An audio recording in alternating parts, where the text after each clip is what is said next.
This one? Yeah, let's try that. I'm not sure if it'll work, بس يعني أحسن ماشي. Okay, you're live now. Okay, so we're admitting everyone now, inshallah. And my personal preference is not to give credit for the late comers. When you for 5 minutes, you are like, giving credit for those who come late, and you punish those who come on time. خلاص, then we'll just wait a few minutes and we'll get started, inshallah. Yeah, just 2 to 3 minutes max, inshallah. Yes. Inshallah.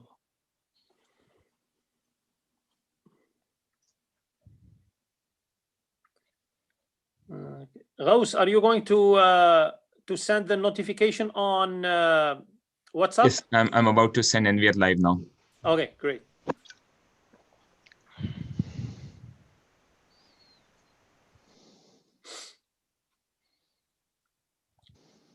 كيف الجو عندكم في سان دييغو؟ ربيع. سبحان الله. الحمد لله. ما بصير في عندكم برد شديد اصلا؟ ما في برد شديد. والله نزلت شوية أمطار من حوالي 3 أسابيع 4 أسابيع، وبعدين الجو الآن يوميا شمس ودافئ في النهار، لكن برد شوية في الليل. كيف حالات الكورونا اللي عندكم يعني within the Muslim community؟ في المسلم كوميونيتي ما عندنا علم بحالات معينة، فيه حالات لكن ما نعرف عددها، لكن بصفة عامة جنوب كاليفورنيا خاصة لوس أنجلوس يعني الآن the epicenter يعني nation wide. لوس أنجلوس كلها مغلقة. كلها الله يستر. ولا mandatory lock up يعني the whole city is locked up؟ Yes. سبحان الله. Yeah. إلى متى؟ ما قالوا، يقولوا هم ب3 أسابيع ونشوف.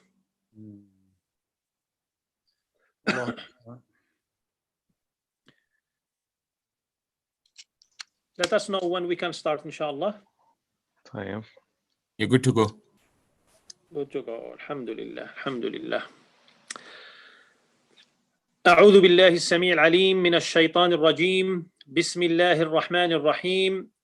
الحمد لله رب العالمين، والصلاة والسلام على أشرف المرسلين سيدنا محمد وعلى آله وصحبه أجمعين، ثم أما بعد. My dear respected brothers and sisters, Assalamu alaikum wa rahmatullahi wa barakatuh. And welcome to tonight's program. As I have mentioned yesterday and Friday, that tonight we're not going to have our regular Saturday night lecture, but we are going to have something much better. We're going to have with us Dr. Ma'an Al-Qudah giving us a presentation about financial stability for the Muslim family. And Dr. Ma'an Al-Qudah is very well known here in San Diego and nationwide. He visited our center and our community several times in the past, and we can't wait to have him again in person, inshallah, as soon as we get rid of the COVID-19. May Allah subhanahu wa ta'ala take this pandemic away from us. May Allah subhanahu wa ta'ala keep us all safe within our families and within our community. Ameen. Dr. Ma'an Al-Qudah is a professor of Islamic finance, and he is nationally known lecturer on contract auditing of Sharia compliant contracts. Dr. Ma'an Al-Qudah have been serving the Muslim community nationwide as a scholar at the Islamic centers throughout the United States and abroad, have benefited from Dr. Ma'an Al-Qudah's knowledge. In terms of his education, he has a PhD in Islamic studies, concentration on Islamic finance from the American Open University in 2005, and before that, Masters of Arts in Islamic Economics from Al Yarmouk University in Jordan in 1996, and before that, Bachelors of Art in Economics from Al Azhar University in Cairo, Egypt in 1991. Dr. Ma'an Al-Qudah also is the CEO and co-founder of Guidance College, former known as Al Huda University in Texas. And also he is assistant director and co-founder of Houston Quran Academy in Texas. And also he is member of the Fatwa Council of AMJA, the Assembly of Muslim Jurists of America. And on your behalf, I would like to welcome Dr. Ma'an al-Qudah, and may Allah subhanahu wa ta'ala give him the ability to deliver the best knowledge to us and give us the ability to understand the message that he's going to give us tonight, inshallah. Before I give the mic to Dr. Ma'an al-Qudah, I wanted just to emphasize on this point, my dear brothers and sisters, that seeking al-halal for us as Muslims, as individuals, as families, as a community, seeking al-halal in our food, in our whatever we eat, whatever we drink, whatever we wear, wherever we live, and staying away from al-haram is extremely important. And that's why it is mandatory upon each and every one of us to learn, to acquire the knowledge that can help us to always seek al-halal and stay away from al-haram.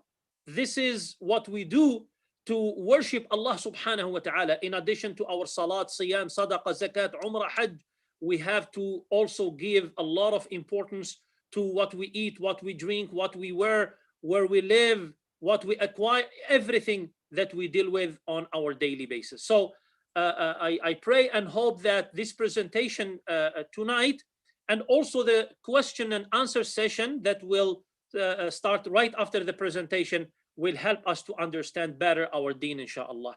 Without any further ado, Dr. Ma'an al-Qudah, Jazakallah khair, Hafizakallah, you have the mic now.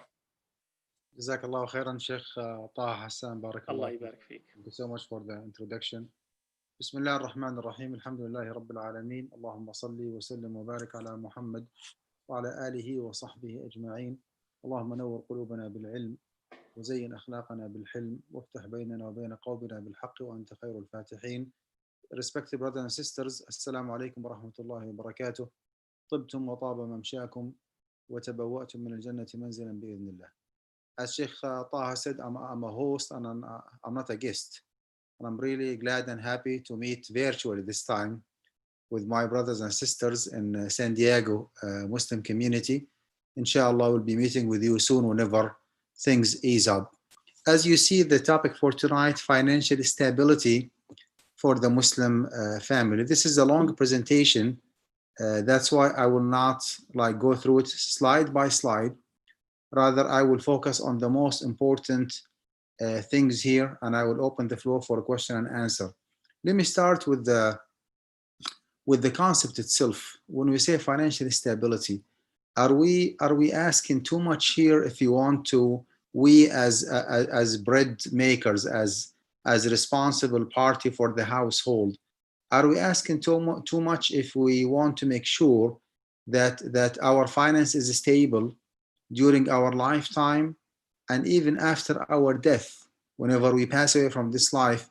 Is it too much to make sure that our kids and our family members are financially stable after our death? The answer is absolutely no. This is, in the matter of fact, this is a part of our deen. This is the exact statement of the Prophet ﷺ when he was advising one of the companions, إِنَّكَ إِن تَذَرَ وَرَثَتَكَ أَغْنِيَاءَ خَيْرٌ مِّنْ أَن تَذَرَهُمْ عَالَةً يَتَكَفَّفُونَ النَّاسِ.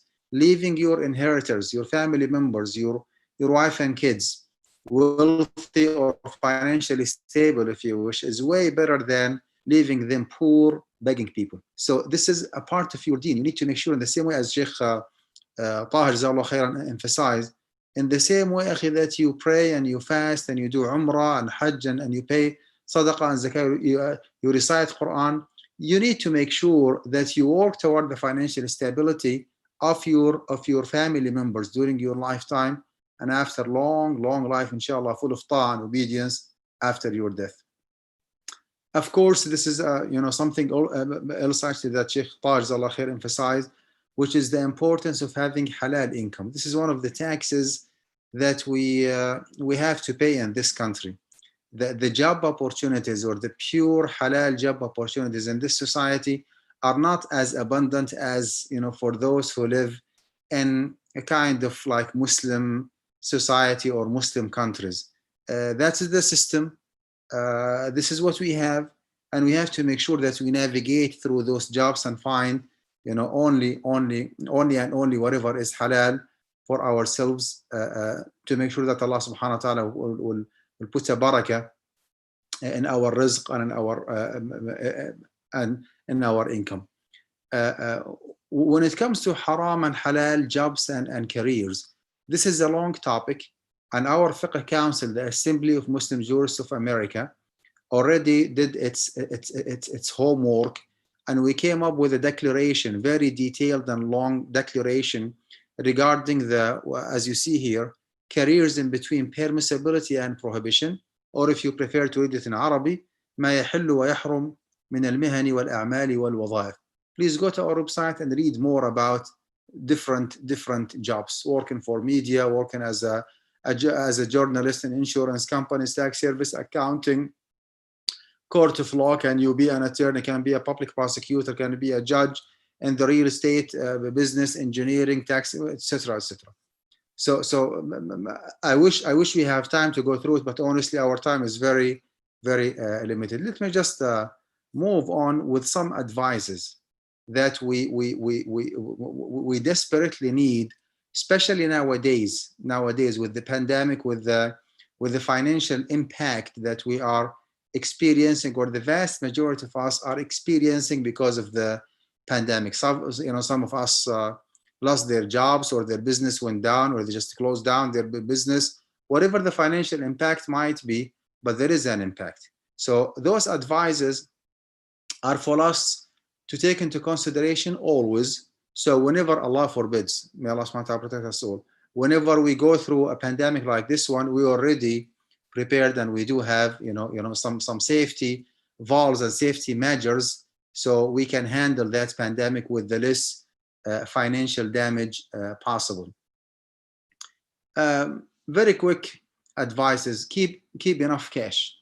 Develop that habit, that good practice, yourself and your family members. Okay, put some cash money aside, because you do not know when and for how long you might lose your job, right?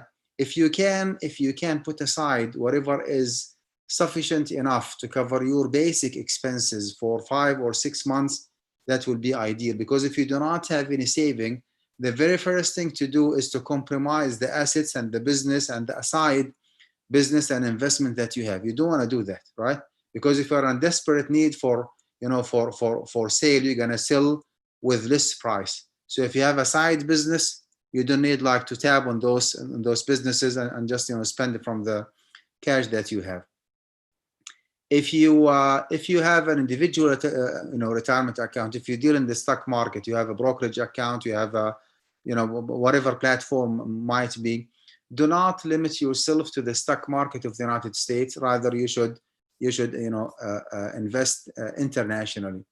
Diversify your investments in a sense that even within the stocks option, which is the only option that you have, do not put all eggs in one basket, as they say. Okay, invest in education, and pharmacies, in tourism, in transportation, in engineering, and in power and energy. Companies, you do not know which of those industries might collapse or just go down, or might get impacted, and which one would flourish and be more profitable for you. So do not take a risk by just putting all the investment that you have like in one industry and the cost of other industries. Live below your means in a sense that if you make 5,000 and you spend the 5,000 every single month, I'm positive that if you squeeze your budget a little bit, you can put $100, $200 aside. You might think it's not a big of a deal, but actually it is.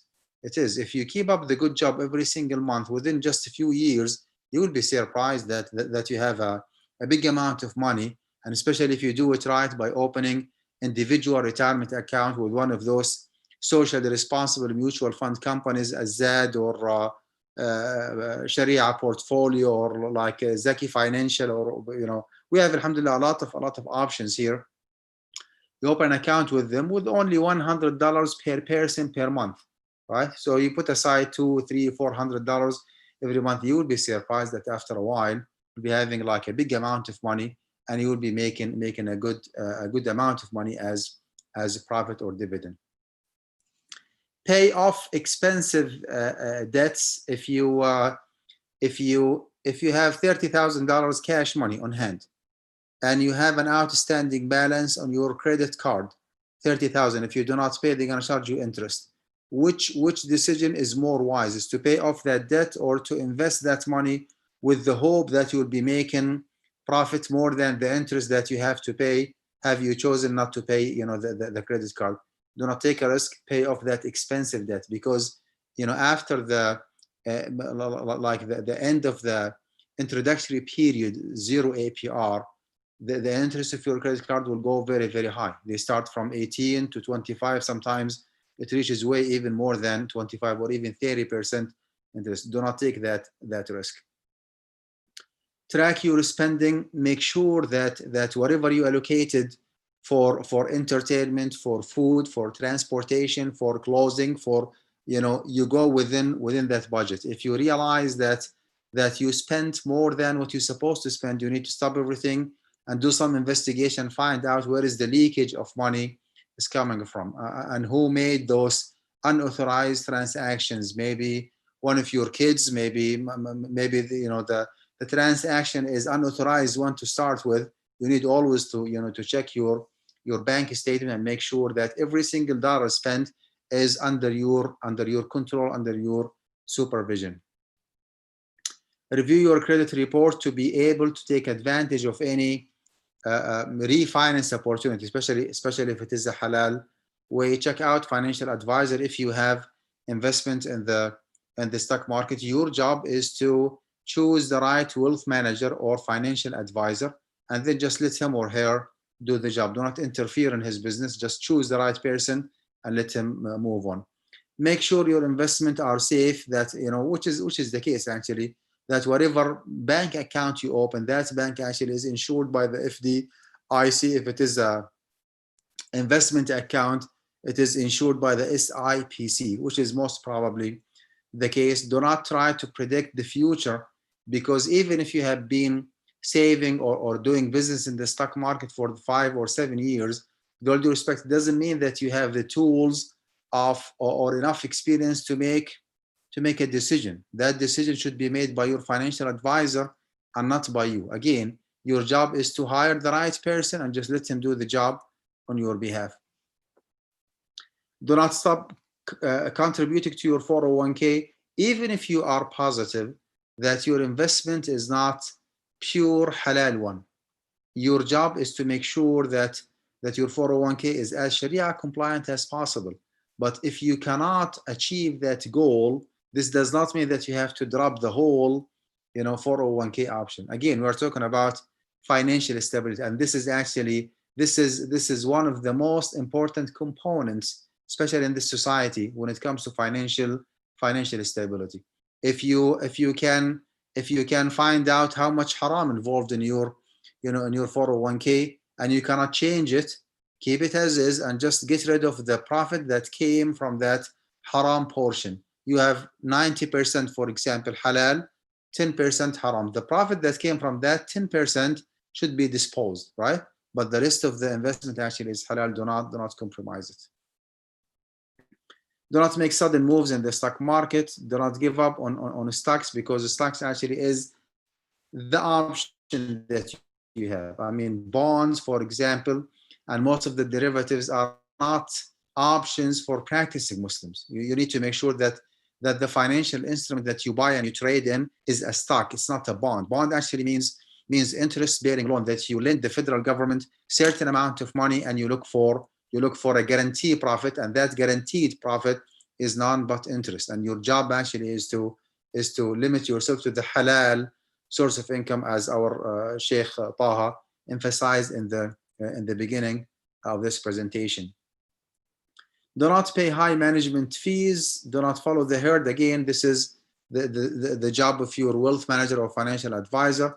Do not forgo necessary insurance. If you think that you pay too much premium, right, and because of the COVID-19 pandemic, you are financially struggling, do not take it to the extreme by dropping your insurance, especially if it is health insurance. Do not take a risk. I mean, you should not stay in this society without having health insurance. The vast majority of us cannot afford paying for their health care. Healthcare expense is extremely, extremely, expensive in this society. So what you can do is just to play with the premium and the deductible. If your premium is $1,500 a month, which is too much, right? And of course your deductible is only maybe $500. Well, you can reduce your premium. You just make it $500-700, and you save the rest. However, your deductible will be increased. Well, that's fine for the time being. You can live with that. You can put those $700 a month, for something that is more important. But my point here: do not forego necessary insurance. Do not drop, waive, compromise your insurance, especially if it is health insurance. Do not invest in something that you do not understand. Again, your option is stocks and stocks and stocks, period. Nothing else, right? Do not take a risk. Do not take an exit and start working on derivatives, CDS and CDO and options. You do not know what kind of option is it, haram or halal. Just stay in the safe side.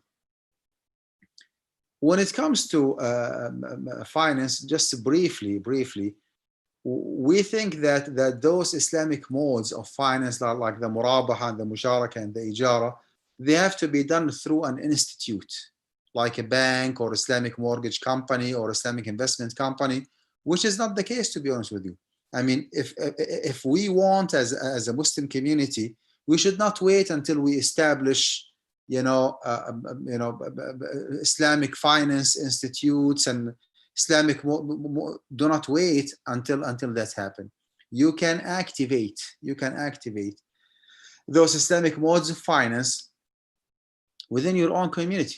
It's a very simple concept. I'm not here tonight to explain the technicalities and the details of those modes of finance. I'm here just to let you know that you can apply them on an individual level until we put our resources together and establish institutes that can serve and respond to the need of the Muslim community. We have Mudaraba, we have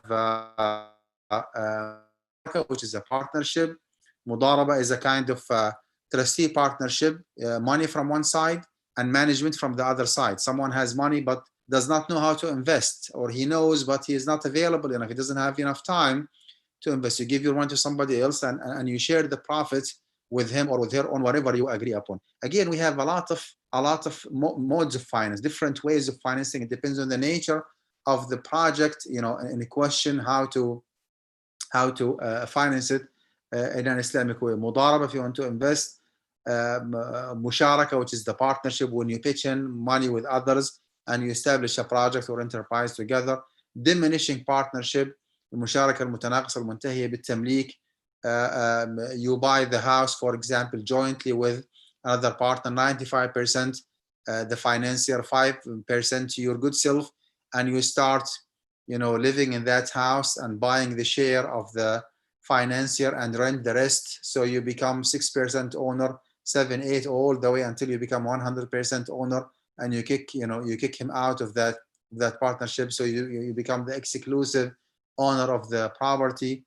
Murabaha, if you want to buy a house, for example, you can ask a community member who has money, buy this house for me and I will mark it up for you. So he buys it for $500,000, he closes on it, he becomes the owner of that house, and then he can sell it to you like an installment or a credit sale. He buys it spot sale for $500,000, he sells it back to you for 600 or whatever you agree upon on 5, on 10, 15 years. You don't have to go through the banks. You don't have even to go through the Islamic mortgage companies with all the glitches that they have in their contract. Ijara, istisna.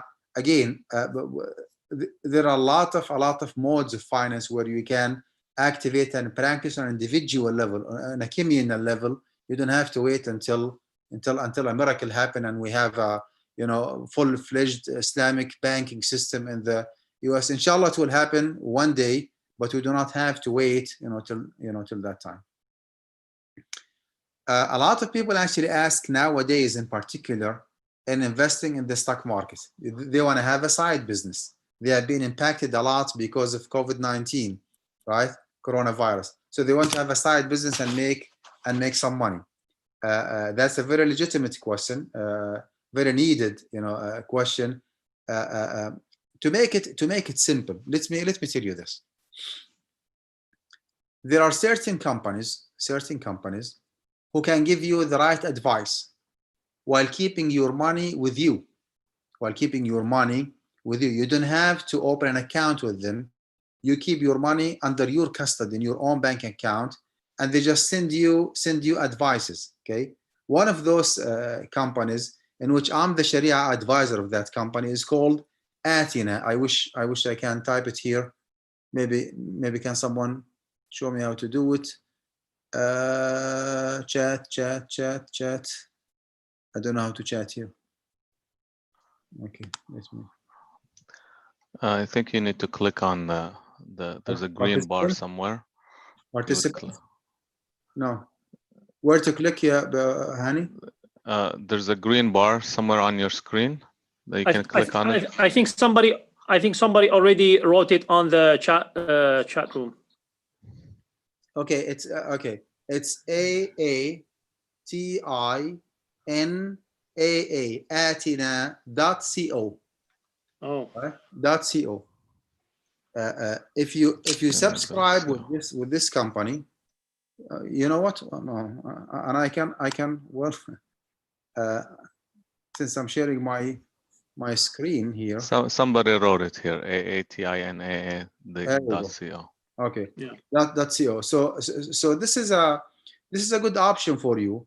They send you, just like whenever you subscribe and you go through the training and the orientation, they send you an email or text message. Sold XYZ, bought ABC. So you go to the brokerage account that you are subscribing with. Give me just 1 second.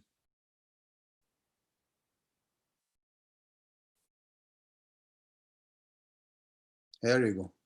Now this is an app for TD Ameritrade. This one.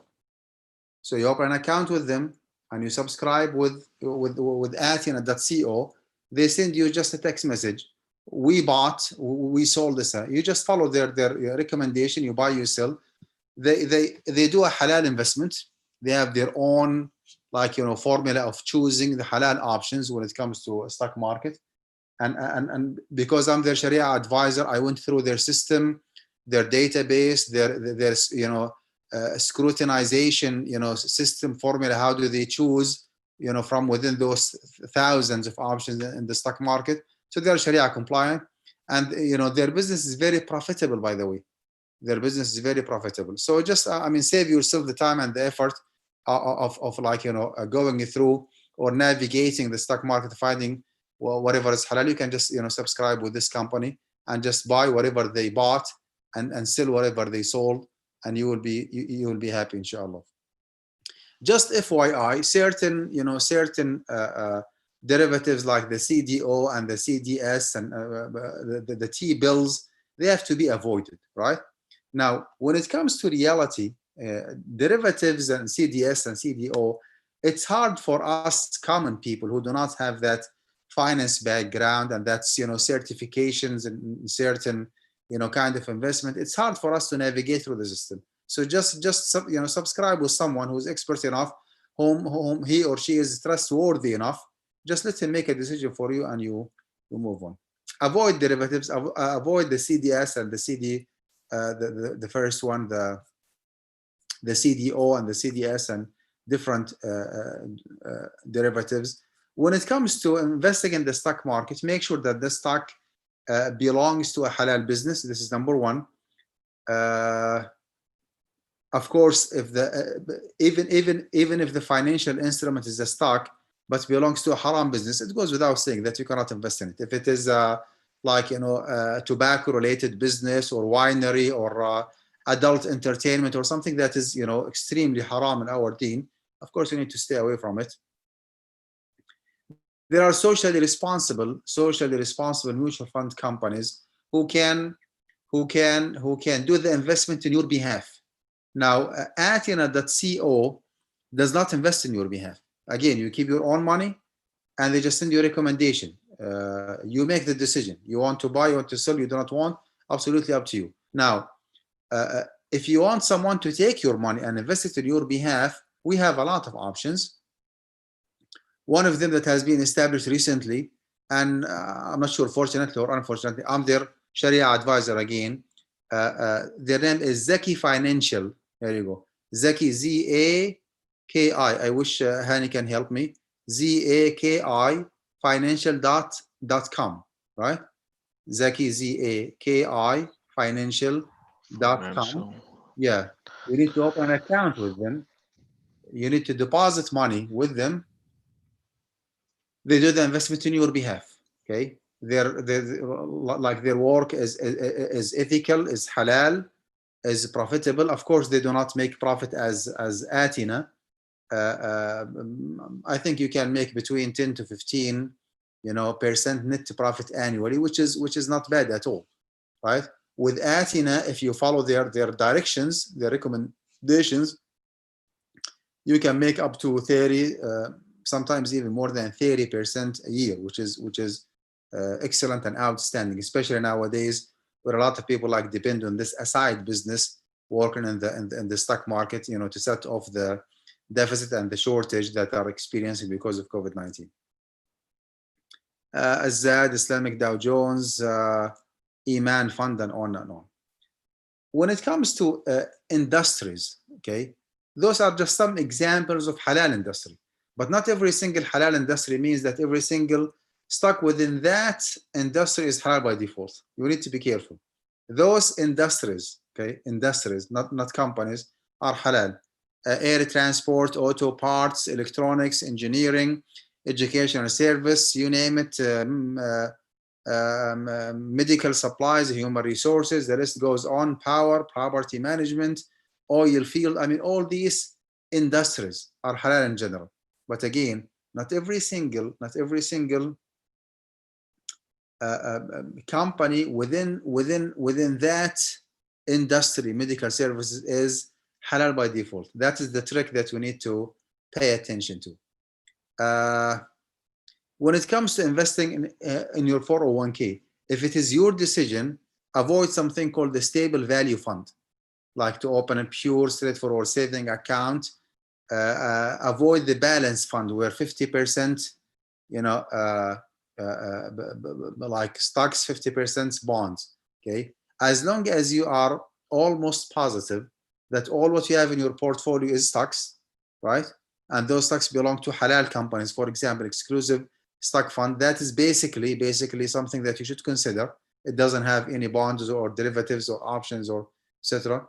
Whether locally or international. Even if you limit yourself to the stocks of the company that you work for, that would be fine. I would assume that you work for for a company where its core business is a halal one, so you can invest. You can basically go with those options, 1, 2, or 3, as long as what you are trading in is only halal. Likewise, when it comes to the IRA, individual retirement account, or 529 for the education of your kids. Of course, there are a lot of different saving and investment accounts.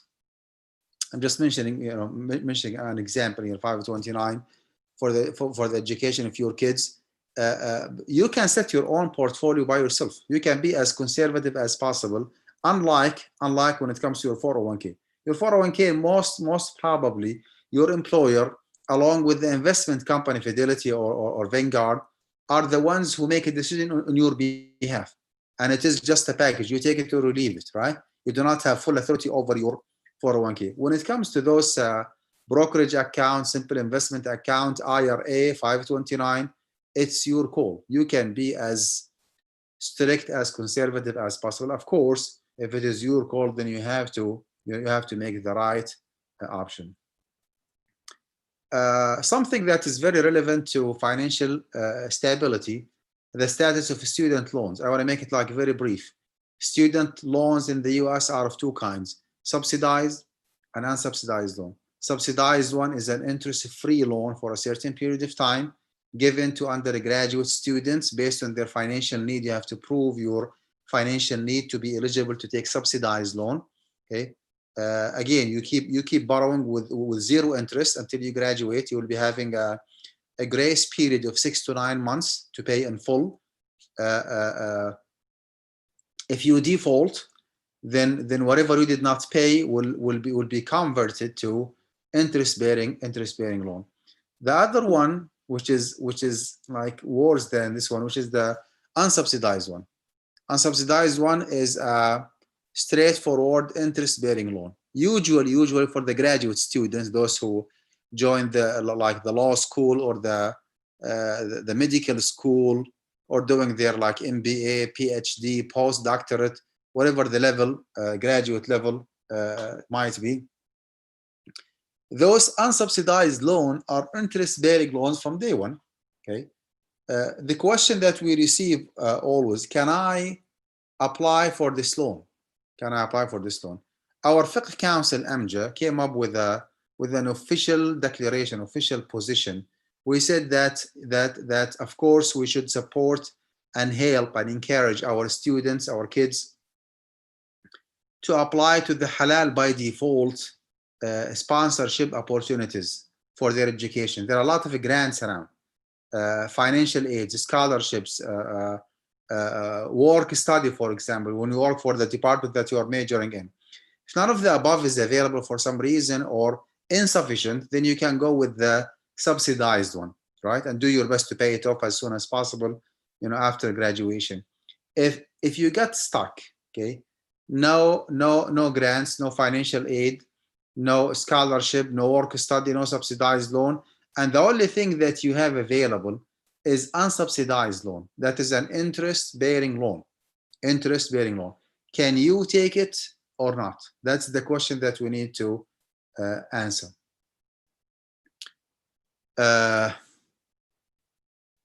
Long story short, we said that there is another definition of الضرورة, okay, which is ما يلحق المكلف ضرر بتركه ولا يقوم غيره مقامه. I'm just trying to keep it as simple as possible. It is a unique ضرورة, necessity. It is a unique, irreplaceable matter that لكن it causes harm to the Muslim. Higher education is not a necessity. It is not. I mean, we can survive without holding PhDs and masters and all. Higher education is a legitimate and public need. Okay, higher education is a legitimate and public need. It makes no sense whatsoever that people come, Muslims even, come from all over the world to the United States of America. They spend tens of thousands of dollars, if not even more, to stay in the US for years and years to get their education, higher education, okay, and go back home to get jobs and very fancy positions in their countries because of being USA graduates. It makes no sense that Muslims from overseas come and get their education, and American Muslims who are living in the US are deprived from getting their higher education because they cannot afford it, right? So there must be a solution, and the solution is the following: if unsubsidized loan, that's an interest-bearing loan, is the only option for a Muslim student, okay, to pursue a degree, any degree, under or graduate degree, if this is the only way to get it, then borrowing money with interest for education purposes would be allowed. Based on the definition of الضرورة: ما يلحق المكلف ضرر بتركه ولا يقوم غيره مقامه. It is a unique, irreplaceable matter. It's not the education, it is the borrowing, because your legitimate need of higher education cannot be fulfilled without you borrowing money with interest.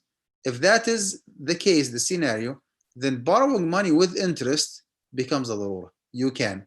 I might choose not to allow my kids borrowing money with interest, but this is my personal preference. Okay, when it comes to fatwa, borrowing money with interest for education purposes if and only if this is the only way for a certain student to pursue a degree, any degree, borrowing money with interest becomes permissible as a dispensation, as an exception, right?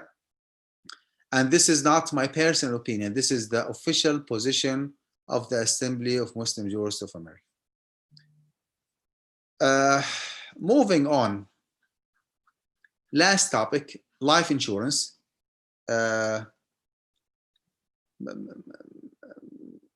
Until 4 or 5 years ago, before that, I was with the mainstream fatwa that any kind of government-based, any kind of mutual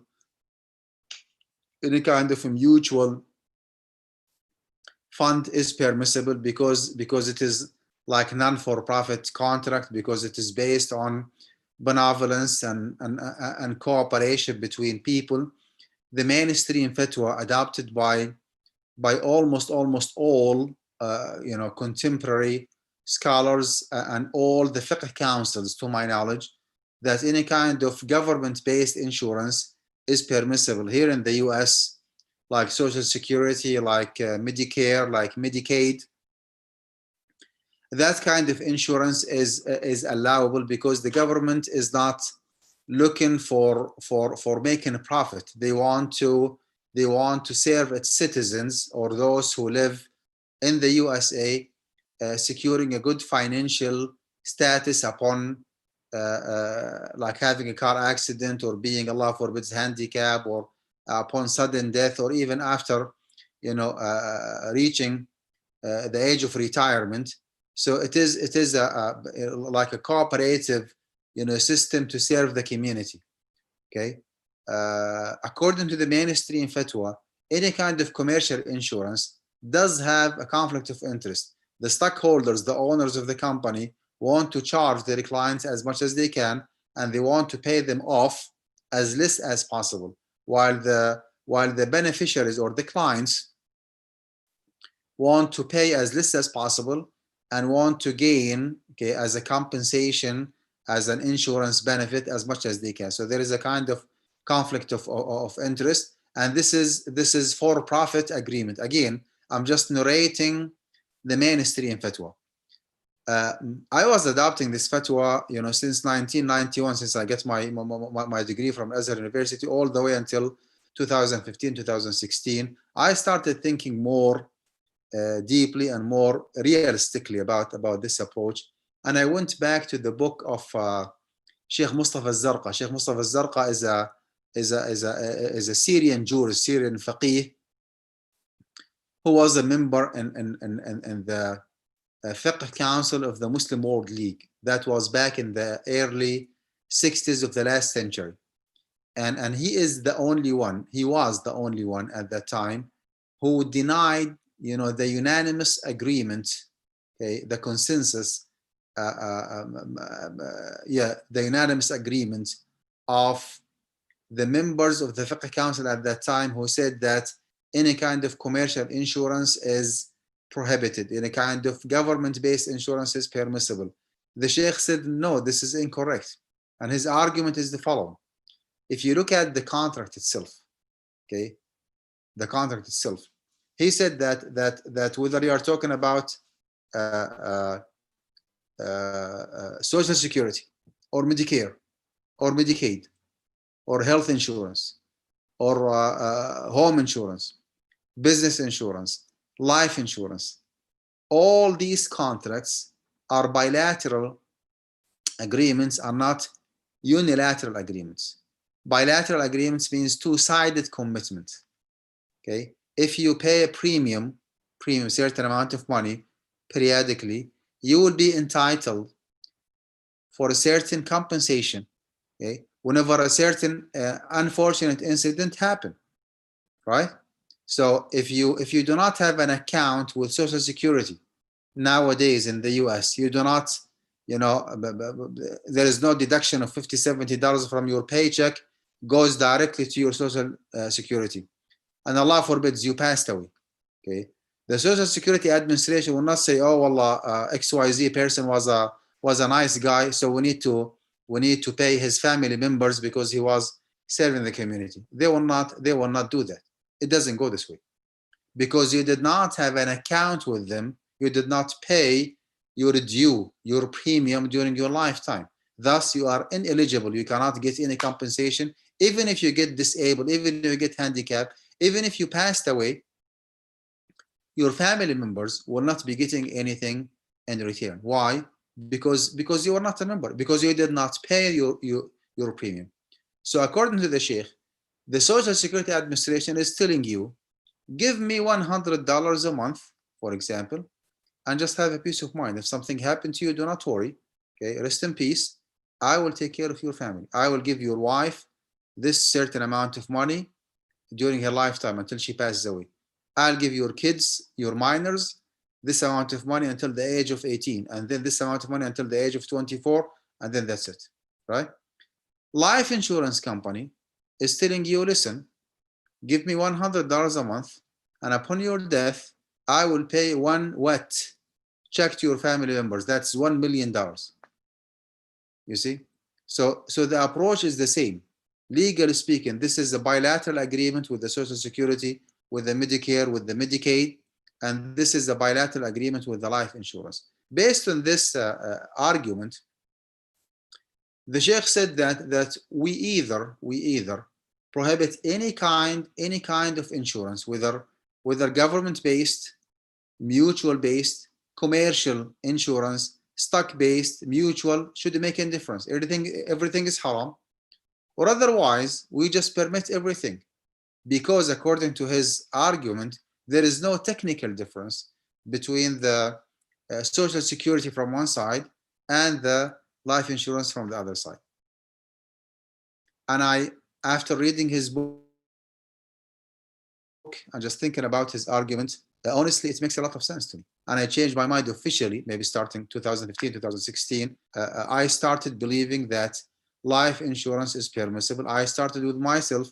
I bought my own life insurance policy, and then I took the member next Friday, and I told my community that I changed my mind. Life insurance is halal. So my official position nowadays is that life insurance is halal by default. You don't have to have a desperate need or necessity to permit it. No, it is halal by default. This is my personal opinion. This is not the official position of AMJA. Our Fiqh Council, okay, as an organization, as a Fiqh Council, is still believing, well, still going with the mainstream. By mainstream, I mean government-based insurance is halal, mutual-based insurance is halal, commercial insurance is haram. When it comes to life insurance, it's even more and more prohibited, right? In AMJA, we have a small body called the Resident Fatwa Committee. Resident Fatwa Committee has 7 members. Okay, I'm one of them. Okay? And our Secretary General, Sheikh Salah Hassawi, our Sheikh, is the head of that committee, and we have 5 other members. So myself and another member, his name is Sheikh Walid Minesi. He resides in Minnesota. He believes that any kind of commercial insurance is halal, right? So we have 2 out of 5 who says that life insurance is halal. And when I say nowadays that life insurance is halal, I'm backed up by Sheikh Mustafa Zarq, rahmatullah alayh, who was well-versed scholar who permitted life insurance. I'm backed up by Sheikh Abdullah ibn Mni', who is still alive, by the way.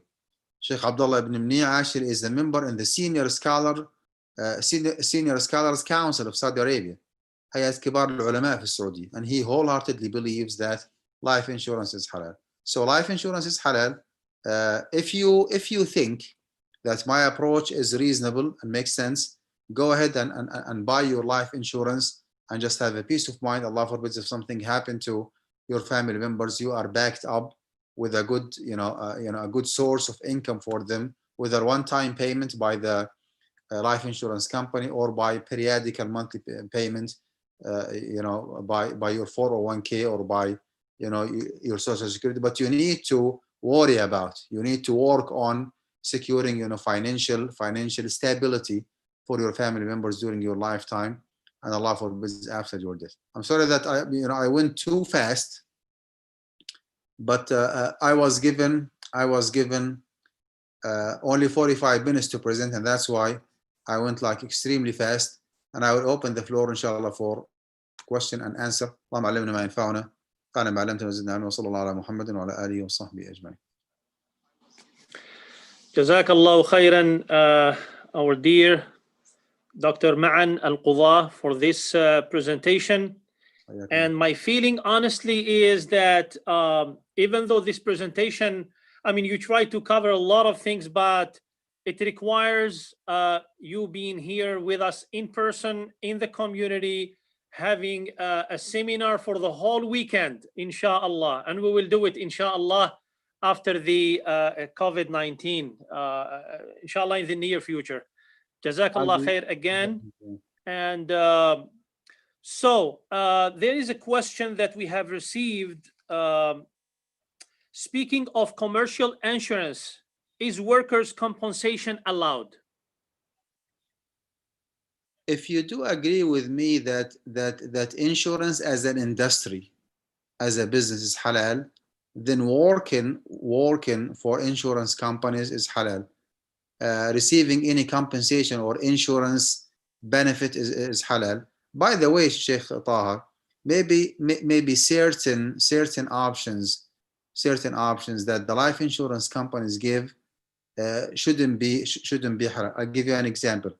If you choose to receive only the insurance benefit, which is $1 million for the $100 that you pay during your lifetime as a premium, in order for your family members to get $1 million upon your death. If you go with $100 only, you will be receiving what is called the insurance benefit. That's 1 million, period.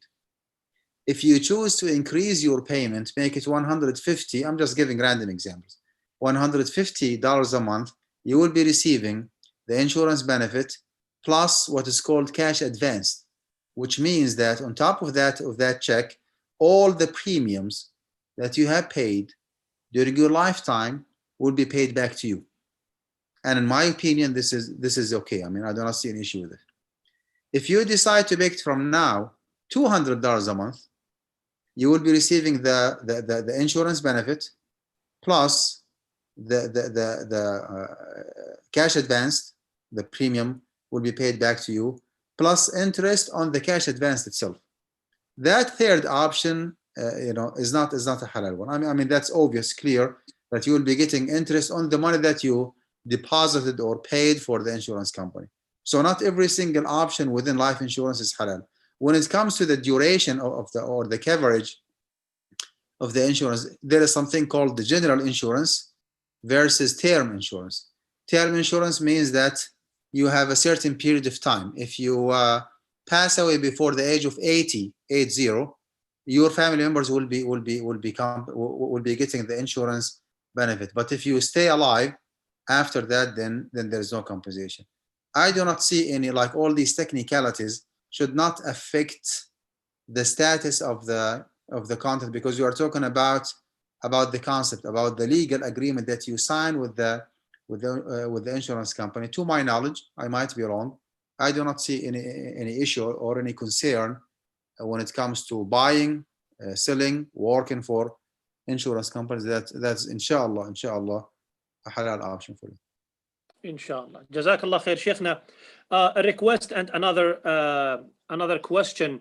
The request is one of the participants asked if this PowerPoint presentation can be shared with the participants, meaning that if they can have a copy. Absolutely, it's not copyrighted, and inshallah right after the presentation I will send it to you by email. Please put it in the website or circulate it or put it in the newsletter of your community. That will be a pleasure. Inshallah. Jazakallah khair for your generosity, Sheikhna. Another question, thoughts on mortgage loans with interest. I know that this requires a whole presentation, but any advice that you can give to our community members? Do not mortgage a house traditionally. stay in the safe side. ما عند الله خير وأبقى. If you find out reasonable halal option, go for it. Do not be so desperate to own your own house. As long as you can afford paying rent, stay in the safe side and keep paying rent until you find a Sharia compliant Islamic mortgage company where you can finance with. If Guidance Residential is licensed in the state of California, go and finance with it. This is the best option you have. It's not purely 100% Sharia compliant. It is reasonable enough, halal enough. If not, then you can go with the University Islamic Financial, okay, in Ann Arbor, Michigan. They do both commercial and residential. If not, then you can go with Devon Bank. Okay? Devon Bank does both commercial and residential. Two more options are not halal. One of them is called Ijara loan. Ijara loan is a very traditional, straightforward riba-based one, and the other one is La Riba. La Riba is the pure and the absolute riba. They call it La Riba, but actually it is a riba-based one. So stay away from La Riba, stay away from Ijara loan. Go with Guidance Residential. If not, then University Islamic Financial. If not, then Devon Bank. Jazakallah khair. For the brother who is asking for some of the Islamic lending institutions, so our speaker just mentioned them. Another question, Sheikhna, most of 401k have limited investment options. Is it permissible to invest 401k funds with the S&P 500? S&P 500 is the name of one of the portfolios. Without me breaking down, unlocking the secret of that portfolio and find out exactly what is included, honestly, I cannot make a fatwa regarding it. And to be honest with you, Sheikh Taha, I'm not a practitioner. I cover the academic, the fiqh part of it. I supervise those practitioners who do the business, but I'm not a certified wealth manager. I'm not in the market. I'm just in the academia, covering this issue from a fiqh perspective. So I don't think I'm the right person to answer this question. However, you can run your portfolio by Atina or even by Zeki Financial, and I will advise them to make this service available for Muslims. Because if you cannot roll over your 401k, the least you can do is just to figure out how much haram involved in it and to get rid of the profit that comes from the haram portion. Jazakallah khair. Sheikhna, somebody just reminded us about Devon Bank. I don't think you mentioned this when you talked about different institutions. I did. I said the first one is is Guidance Residential. In the hold on, in the state of California, in particular, you have Amin Housing. Amin Housing for a certain period of time was a pure Sharia compliant one because they do not deal in the secondary market. They do not sell their contracts to Freddie Mac and Fannie Mae. Unfortunately, starting 2 or 3 years ago, they started like deviating and changing some of the items that I approved along with Sheikh Salah Hassawi and with Sheikh Jamal Zarabozo. We all the three reviewed their contract and we sent them some suggestions. They just went with our recommendation, and we posted on our website that Amin Housing is the best option. Unfortunately, it's not the case anymore. They started like committing violations in the contract. However, they should be as halal enough as Guidance Residential. So if you can finance locally with Amin Housing, that might be a lot easier for you. So Devon Bank is one of the okay institutions?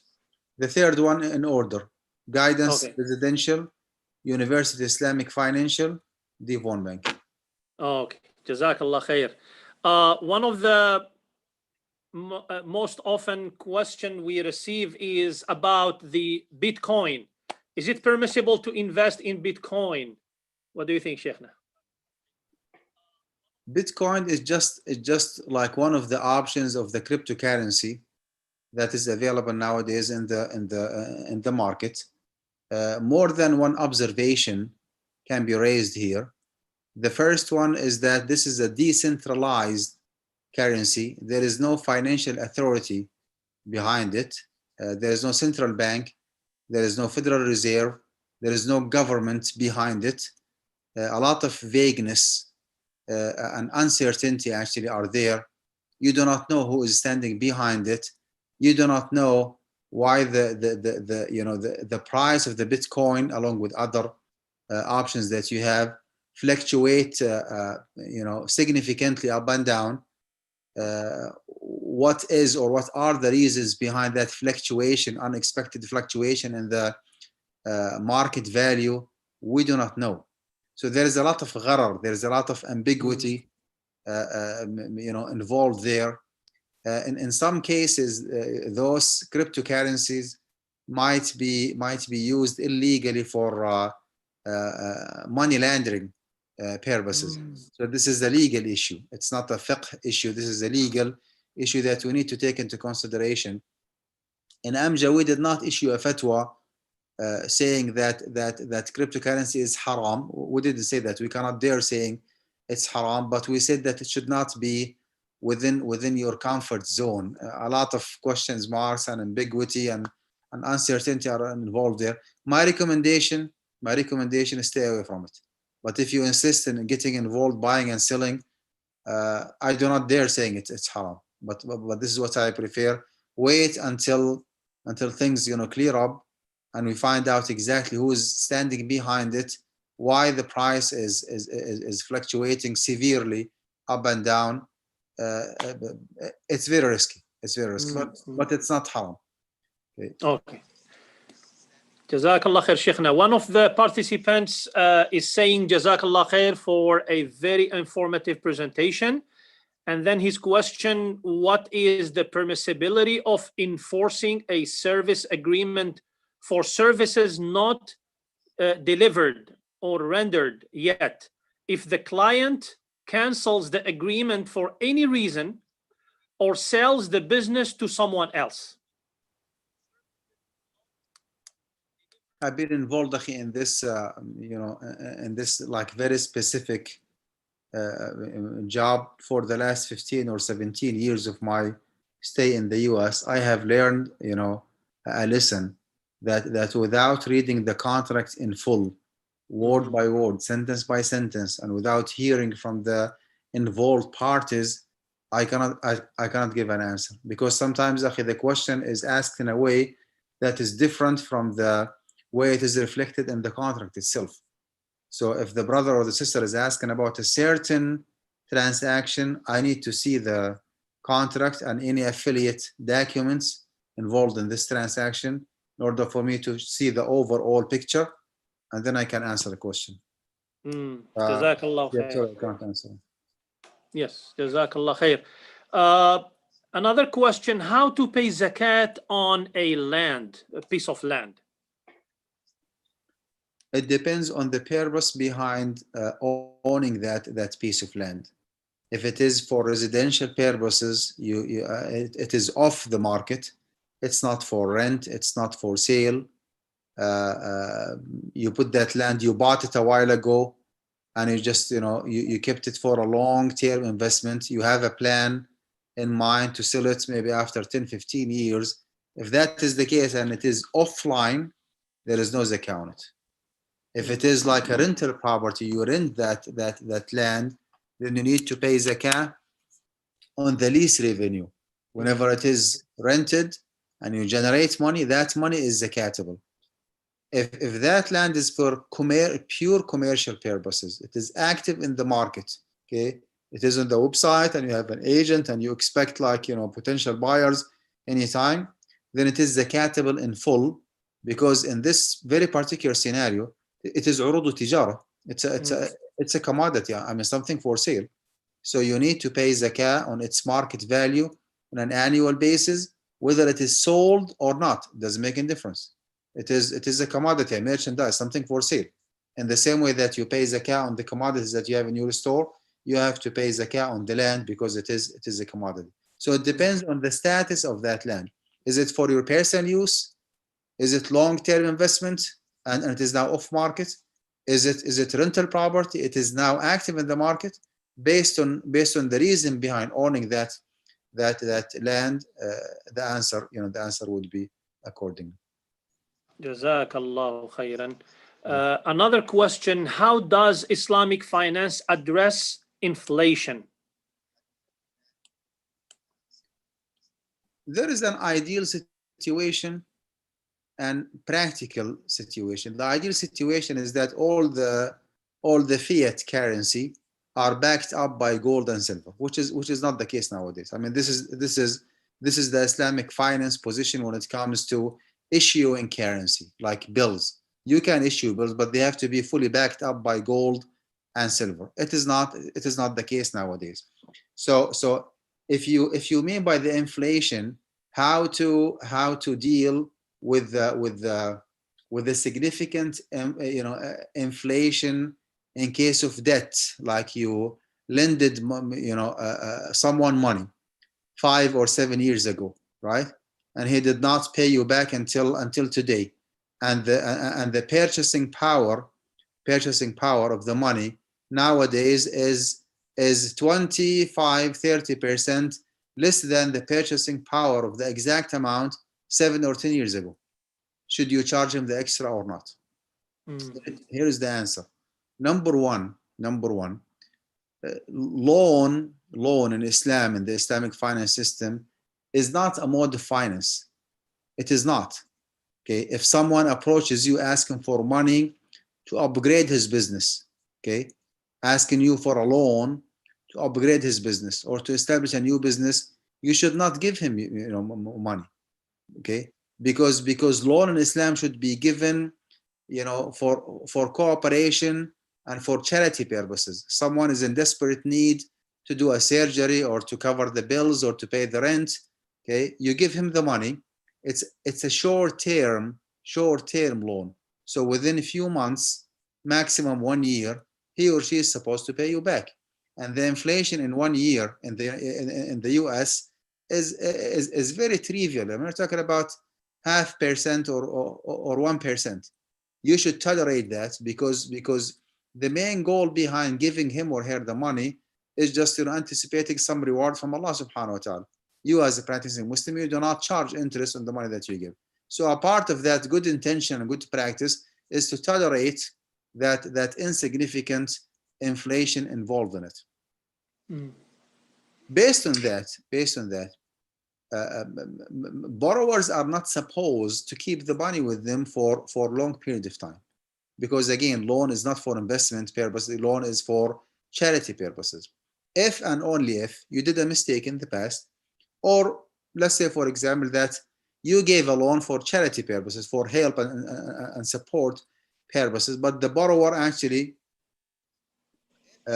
was insolvent, did not have enough money to pay you, all the way until 5, 7, 10 years already passed.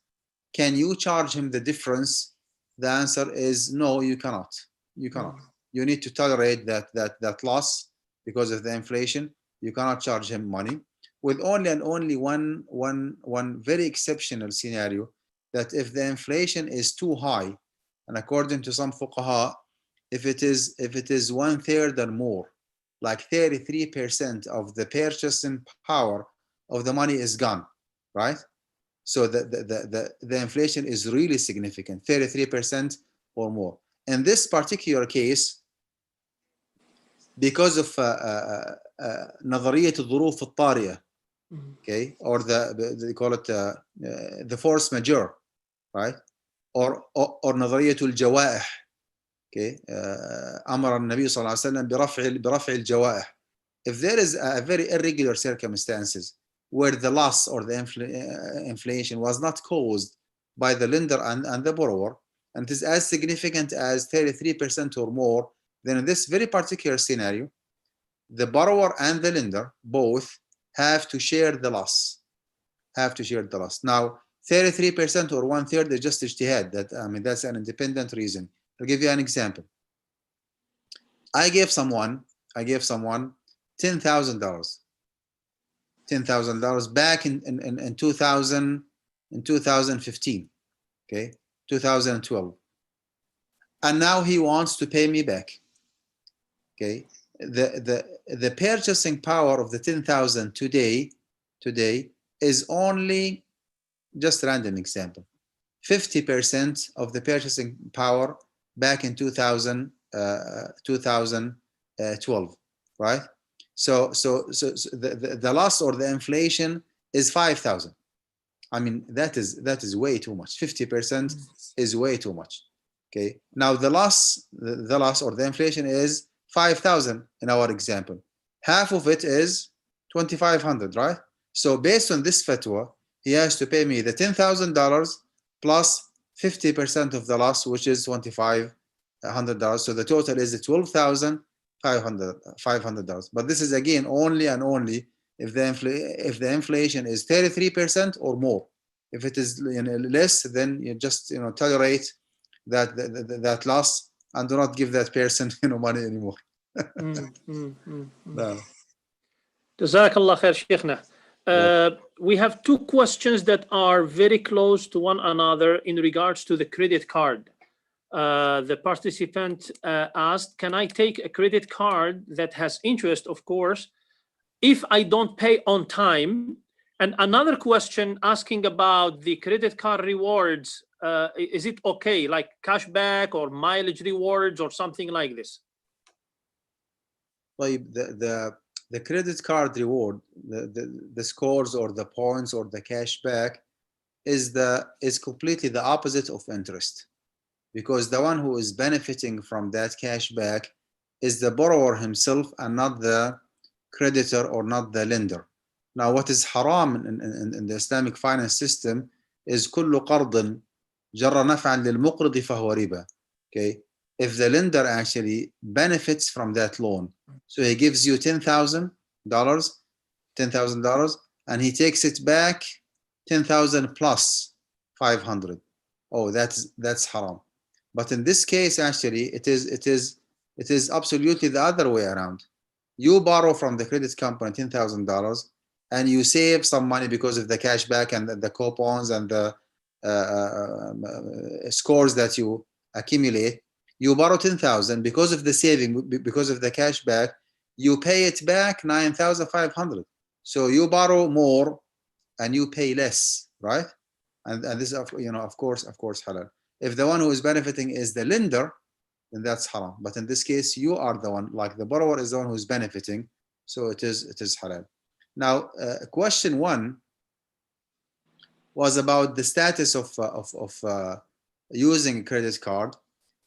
Basically, in the ideal situation, if there is no need for it, then you are not supposed to use a credit card, because you have to agree, you have to show your consent that in very particular cases you are willing to pay interest. And as a practicing Muslim, you are not supposed even to agree or to show your willingness to pay interest. But because of the need, okay, especially for Muslims who live in the West in general and the USA in particular, because the monetary system, the financial system, the payment system here is not back in the Middle East. A lot of points of sale, a lot of transactions nowadays cannot be done with cash money, cannot be done with personal check, with cashier check. It has to be credit card, right? Some transaction. So because there is a general and public need for using credit card, you can use a credit card. However, you have to make sure that you do not use your credit card for ATM machine. You do not borrow money. Okay? You do not withdraw. You do not use it for cash withdrawal. Okay.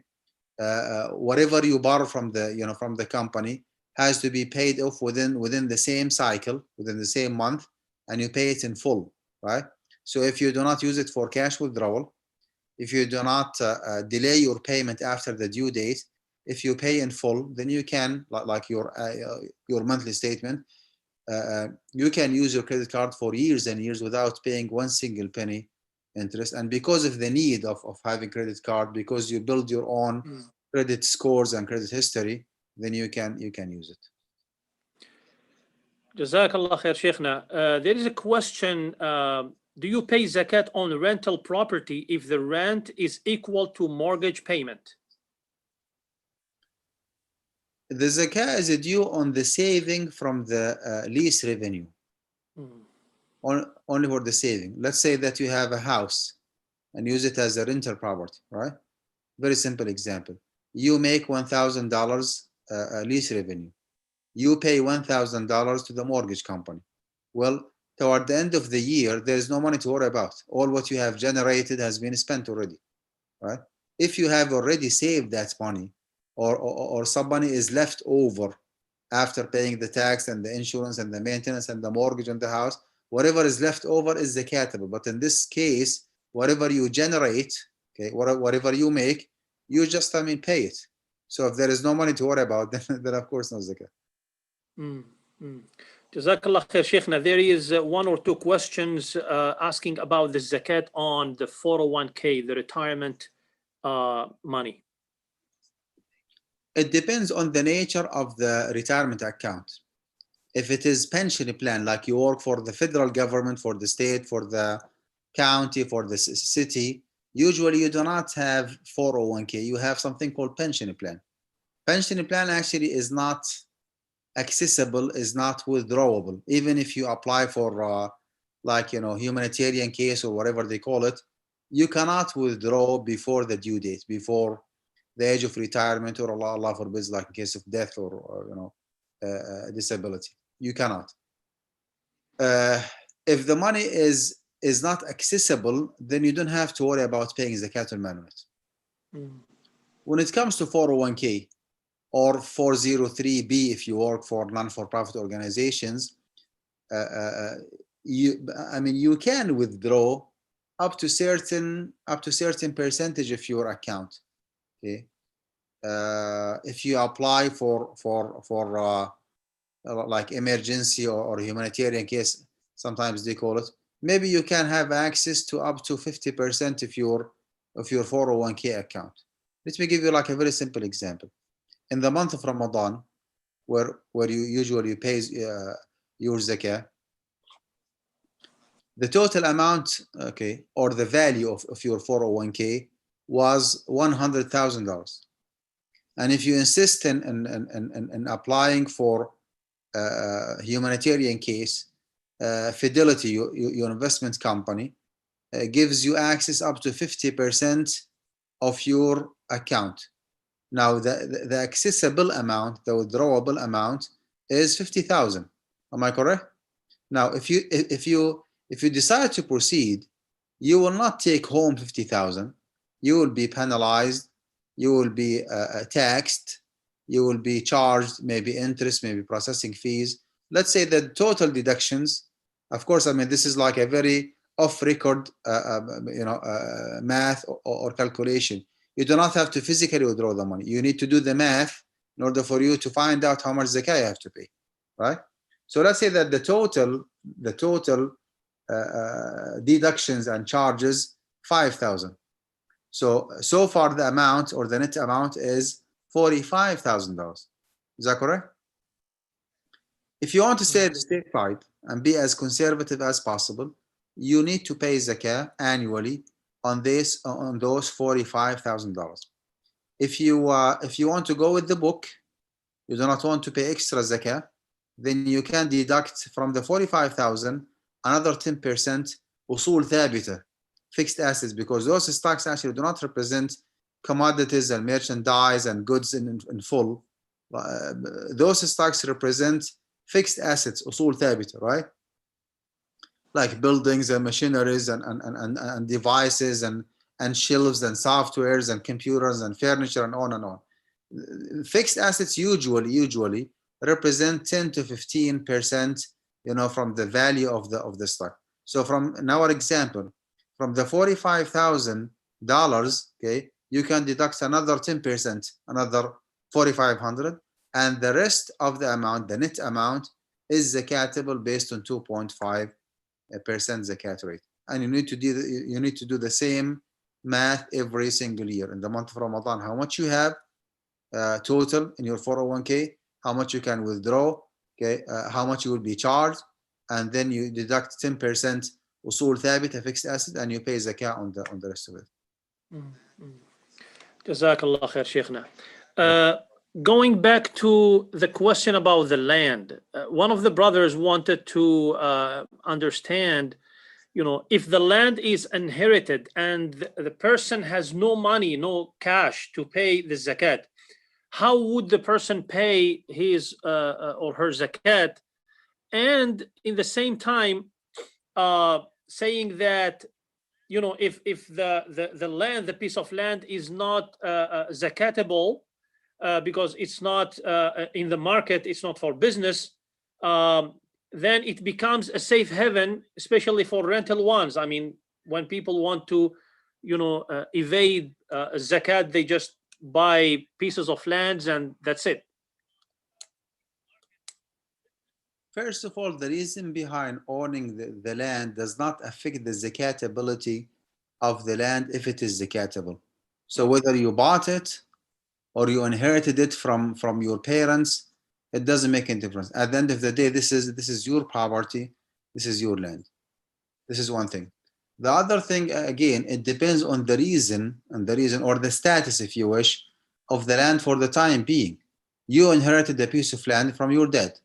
Okay, your intention was just to keep it as a long-term investment, right? You do not want to sell it for the next 5, 10, 15 years. You just want until your kids grow up, whenever it is time for them to go to college, you sell the land and you spend on them. This is a long-term investment, right? That long-term investment is sufficient enough to waive that land from paying zakat al-mal. It is not urud tijara. It's not for sale. You see, if you change your mind and you put it in the market for sale, well, it is zakatable. If you change your mind and you put it in the market for rent, then it is not zakatable until it is rented, and whatever you generate, you pay zakat on it. When it comes to zakat evasion, okay, always there is a way to circumvent the rules, okay, and that's between you and Allah subhanahu wa ta'ala. Especially if you live in a society where zakat is not like mandated by the government, right? It's your call. I mean, if you want to pay zakat, you pay it. If you want to ignore it, you ignore it. Always, even, you know what? Even if you live in a Muslim country and you want to evade zakat al-mal, as Sheikh Taha said, you will find a way. Right? I have heard about some Muslims who just a few days before the zakat due date, they give a gift, whatever they have, to their brothers, until the zakat due date is passed, and then they get their money back from their brothers. يعني, are you tricking Allah subhanahu wa ta'ala or tricking yourself? So my answer here, I would assume that you are talking to religious, practicing, pious Muslims who want to follow their deen, who want to implement their deen, who want to sacrifice for the cause of Allah subhanahu wa ta'ala, who want to look for the right answer, or the right fatwa to implement it. If the answer is otherwise, well, always there is a way to, always you can like go around or circumvent the rules and find a way to excuse yourself from paying zakat. No, Jazakallah khair. Another question, Sheikh. Now, what are your thoughts on Amana Mutual Fund? It's not as Sharia compliant as others. The brothers, there are, I would say a kind of,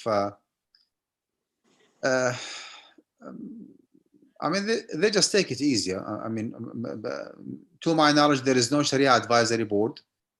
To my knowledge, there is no like faqih, mutamakkin, someone who's really like specialist who supervise the process and the scrutiny process and the way that they choose. I have heard, from someone like a close friend of mine who worked for Amana for a certain period of time. Honestly, his experience was not that good. So Personally, I do not have an access to their data. I do not know what's going on. And in this country, like all those mutual fund companies, ethically responsible, socially responsible mutual fund companies, they all say we are the most strict Sharia compliant. Our investment is halal 100%.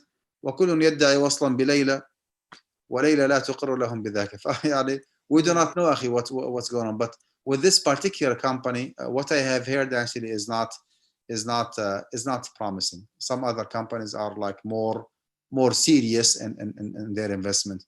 Iman Fund may be a good option. As Azad Fund, AZZAD. Azad Fund actually is the company that does have a Sharia advisory board, and to my knowledge, they are active. Like they get involved in choosing the stocks and filterizing the options that they have in the market.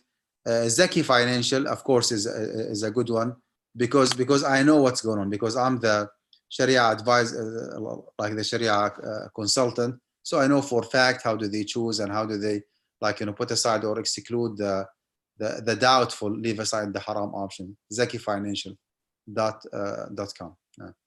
No, Jazakallah khair.